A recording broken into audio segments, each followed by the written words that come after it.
बिस्मिल्लाहिर्रहमानिर्रहीम। शुरू करता हूँ अल्लाह के पाक नाम से जो बहुत बड़ा मेहरबान नहायत रहने वाला है। दोस्तों, बहनों, भाइयों, बुजुर्गों, अस्सलाम वालेकुम वरहमतुल्लाहि वबरकातुहू। हम कुरान पाक से मुबनी वाक़यात पर इस्लामी मालूमाती वीडियोस की 97 नंबर किस्त में हम आपको खुशामदीद कहते हैं और इसमें हम बयान करेंगे हजरत ईसा अलैहिस्सलाम की कहानी को। तो दोस्तों, बहनों, भाइयों, बुजुर्गों, हजरत ईसा अलैहिस्सलाम का किस्सा कुरान में सबसे ज्यादा गहरा और काबिल एहतराम दास्तान है। आपको अल्लाह ताला के सबसे बड़े रसूलों में से एक समझा जाता है और पूरे इस्लामी सहीफे में इनका तज़किरा गहरे एहतराम और के साथ किया जाता है। इनकी मौजज़ाना पैदाइश, इलाही मिशन, तालीमात, अरूज और आखिरी वक्त में इसके करदार इस्लामी अलहियात का एक मुनफरद और ज़रूरी हिस्सा है। कुरान पाक ईसा अलैहिस्सलाम की इंसानियत, अल्लाह की बंदगी और बनी इसराइल की रहनुमाई के लिए भेजे गए नबी के तौर पर इनके किरदार पर जोर देता है। इनकी कहानी अल्लाह ताला की कुदरत, रहमत और ईमान और इताअत की अहमियत की एक ताकतवर याद दहानी के तौर पर काम करती है। हजरत ईसा अलैहिस्सलाम की कहानी इनकी मौजज़ात पैदाइश से शुरू होती है। अल्लाह ताला ने हजरत मरियम अलैहिस्सलाम को चुन लिया, जो इमरान के खानदान से एक मुत्तकी और परहेज खतून थी। पैगंबर के बाप के बच्चे की पैदाइश के लिए सूरह आल इमरान और सूरह मरियम में इनकी अकीदत पर रोशनी डाली गई है, जहां इसे तमाम औरतों पर मुंतखब खातून के तौर पर बयान किया गया।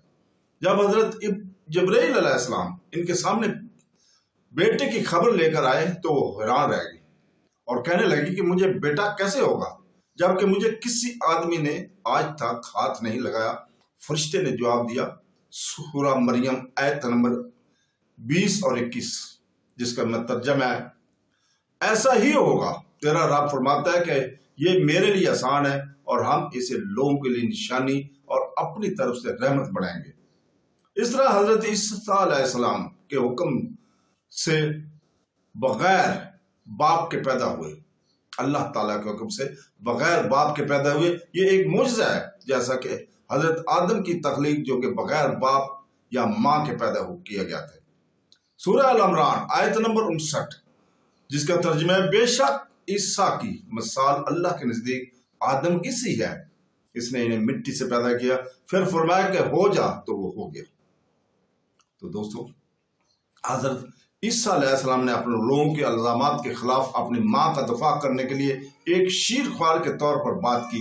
इसने ऐलान किया, सूरह मरियम आयत नंबर 30 और 31। तो दोस्तों, जिसका तर्जुमा है, बेशक मैं अल्लाह का बंदा हूं, इसने मुझे किताब दी है और मुझे नबी बनाया और मैं जहां कहीं भी हूं मुझे बाबरकत बनाया। ये मौजज़ाना तकरीर ना सिर्फ इनकी नबूवत की निशानी थी, बल्कि हजरत मरियम की इफ़्फ़त पर झूठे इल्जामात से भी हिफाजत थी।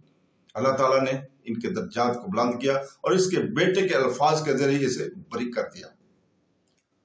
एक नबी के तौर पर हजरत ईसा अलैहिस्सलाम को बनी इसराइल की तरफ भेजा गया ताकि वो पिछले अंबिया के पैगाम की तस्दीक करें और इन्हें एक सच्चे खुदा की इबादत की तरफ बुलाए। इनका मिशन अमन, रहमत और इस्लाह था। वो अंजील के साथ आए थे, जो एक आसमानी सहीफा इस पर नाज़िल हुआ था। हजरत ईसा अलैहिस्सलाम ने अल्लाह के हुक्म से बहुत से मौजज़ात किए। अंधे और कोढ़ी को शिफा देना, मुर्दों को जिंदा करना और मिट्टी से परिंदा पैदा करना और इसमें जिंदगी फूंकना। कुरान पाक में अल्लाह ताला फरमाता है, सूरह अल इमरान आयत नंबर 49, जिसका तर्जुमा है, और बने इसराइल की तरफ रसूल बना लो जो कहेगा कि मैं तुम्हारे पास तुम्हारे रब की तरफ से निशानी लेकर आया हूं। मैं अंधे और कोढ़ी को शिफा देता हूं और अल्लाह के हुक्म से मुर्दों को जिंदा करता हूं। तो दोस्तों, इनके मौजज़ात और रास्तबाजी की तरफ इनकी दावत के बावजूद बनी इसराइल में से बहुत से लोग ने इस हजरत ईसा अलैहिस्सलाम को मुस्तरद कर दिया और इसे कत्ल खुदा न खास्ता करने की साजिश की। ताहम अल्लाह ताला ने इनकी हिफाजत की। ईसाइयों के अकीदे के बरकस इस्लाम सिखाता है कि ईसा अलैहिस्सलाम को ना सिर्फ तो मसलूब किया गया और ना ही कत्ल किया गया, इसकी बजाय अल्लाह ताला ने इसे मौजज़ाना तरीके से उठाया। سورہ نساء آیت نمبر 157 اور 158، جس کا ترجمہ ہے، اور ان کا یہ قول کہ بے شک ہم نے مسیح عیسیٰ علیہ السلام ابن مریم کو اللہ کے رسول کو قتل کر دیا، اور انہوں نے اسے قتل نہیں کیا اور نہ ہی سولی پر چڑھایا، بلکہ اس کو ان سے مشابہ کیا گیا، بلکہ اللہ تعالیٰ نے اسے اپنی طرف اٹھایا اور اپنی ذات پر غالب ہے۔ یہ آیت اسلامی موقف کو طرف اٹھایا، یہ آیت اسلامی موقف کو واضح کرتی ہے۔ عیسیٰ علیہ السلام کو مصلوب نہیں کیا گیا تھا، بلکہ اللہ تعالیٰ نے اٹھا لیا تھا، اور وہ اللہ کے مقرر کردہ وقت تک زندہ رہیں گے۔ تو دوستو، اسلام میں حضرت عیسیٰ علیہ السلام کی کہانی کا سب سے اہم پہلو ان کے مستقبل میں واپسی ہے۔ حضرت محمد صلی اللہ علیہ وسلم نے پیشین گوئی کی تھی کہ عیسیٰ عدل کی بحالی اور جھوٹے مسیحا دجال کو شکست دینے کے لیے قیامت سے پہلے واپس آئیں گے۔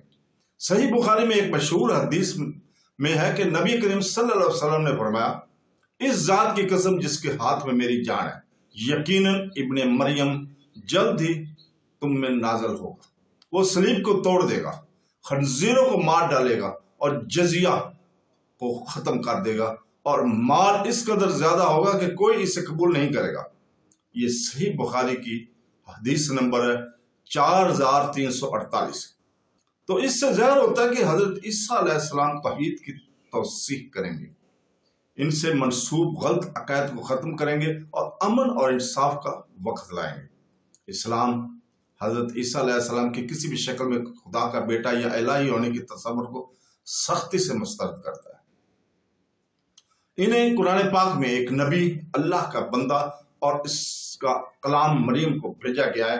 سورہ المائدہ آیت نمبر 75، جس کا ترجمہ ہے، مسیح ابن مریم صرف ایک رسول نہیں تھے، ان سے پہلے اور بھی رسول گزر چکے ہیں، اور ان کی والدہ حق کی حمایتی تھیں، وہ دونوں کھانا کھاتے تھے۔ یہ آیت ان کی انسانیت پر زور دیتی ہے کہ الوحیت کی کسی تصور کی تردید کرتی ہے۔ تو دوستو، اس کے ساتھ ہی ہم کل تک کی اجازت چاہتے ہیں۔ کل انشاءاللہ تعالی ہم اسی وقت آپ کے سامنے حاضر ہوں گے اور نئی قسط کے ساتھ، اور اللہ تعالیٰ سے دعا کرتے ہیں کہ وہ ہمیں قرآن پاک اور حدیث نبوی صلی اللہ علیہ وسلم پر عمل کرنے کی توفیق عطا فرمائے۔ آمین ثم آمین۔ اللہ حافظ۔